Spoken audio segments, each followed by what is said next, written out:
Assalamualaikum warahmatullahi wabarakatuh. Selamat pagi anak-anak soli dan solihah.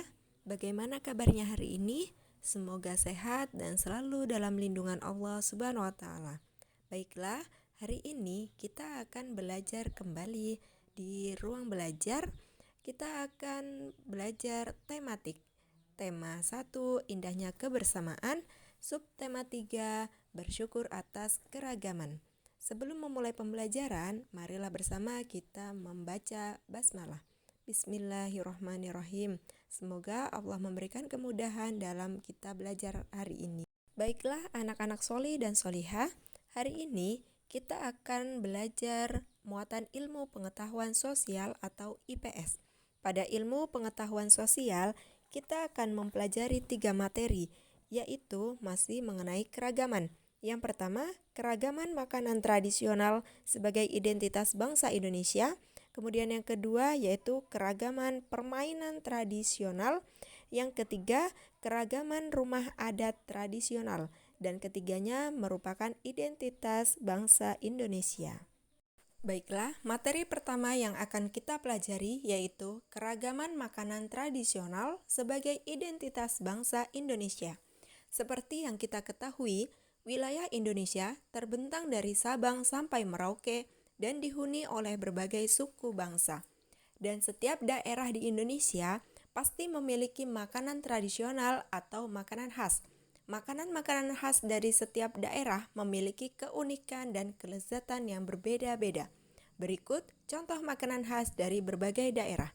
Untuk gambar yang pertama adalah pempek yang berasal dari Sumatera Selatan atau Palembang. Gambar yang kedua, makanan khas rendang, berasal dari daerah Sumatera Barat atau Padang. Gambar selanjutnya yaitu makanan gudeg yang merupakan makanan khas dari Yogyakarta. Dan gambar yang terakhir adalah papeda. Papeda merupakan makanan khas dari Papua. Bagaimana anak-anak soli dan solihah? Sudah mengetahui kan beragam makanan khas dari berbagai daerah dan tentunya masih banyak yang lainnya ya. Kemudian untuk materi yang kedua yang akan kita pelajari mengenai keragaman permainan tradisional. Permainan tradisional Indonesia sangat beragam. Permainan tradisional biasanya dimainkan untuk mengisi waktu luang.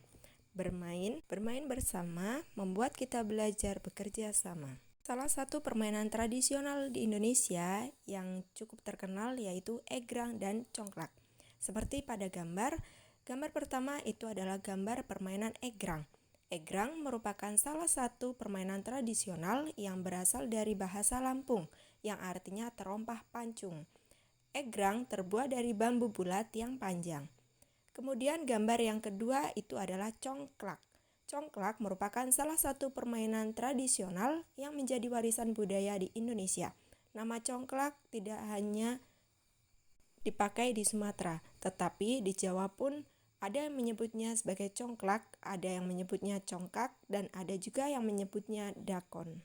Demikian contoh dari permainan tradisional yang ada di Indonesia.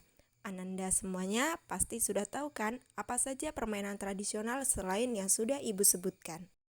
Baiklah anak-anak soli dan solihah, materi terakhir yang akan kita pelajari yaitu mengenai keragaman rumah adat tradisional. Sebagian besar rumah adat di Indonesia dibangun dari bahan baku kayu. Pembangunan rumah adat dilakukan secara gotong royong oleh warga. Berikut contoh rumah adat tradisional seperti tampak pada gambar. Untuk gambar yang pertama itu adalah rumah adat tradisional dari daerah Sumatera Barat atau Padang.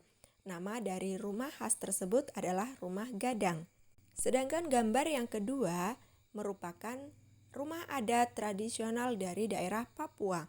Nama dari rumah adat tersebut adalah rumah Honai. Gambar yang selanjutnya adalah rumah Nuo Sesat. Rumah Nuo Sesat merupakan rumah adat tradisional dari Provinsi Lampung. Dan gambar yang terakhir adalah gambar Bangsal Kencono.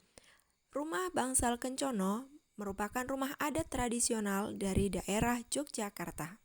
Demikian contoh beberapa dari rumah adat tradisional yang ada di Indonesia yang sudah Ibu jelaskan. Selain yang sudah Ibu jelaskan, masih banyak lagi rumah adat yang ada di provinsi setiap daerah, khususnya yang ada di Indonesia. Anak-anak soleh dan solehah, perbanyak membaca ya nak, agar bertambah pengetahuan mengenai keragaman yang ada di Indonesia. Demikian materi yang dapat Ibu sampaikan, semoga bermanfaat, dan marilah kita tutup materi hari ini dengan mengucapkan hamdalah. Alhamdulillahirabbil alamin. Terima kasih untuk perhatiannya, dan Ibu akhiri, wassalamualaikum warahmatullahi wabarakatuh. Tetap semangat, solih dan solihah.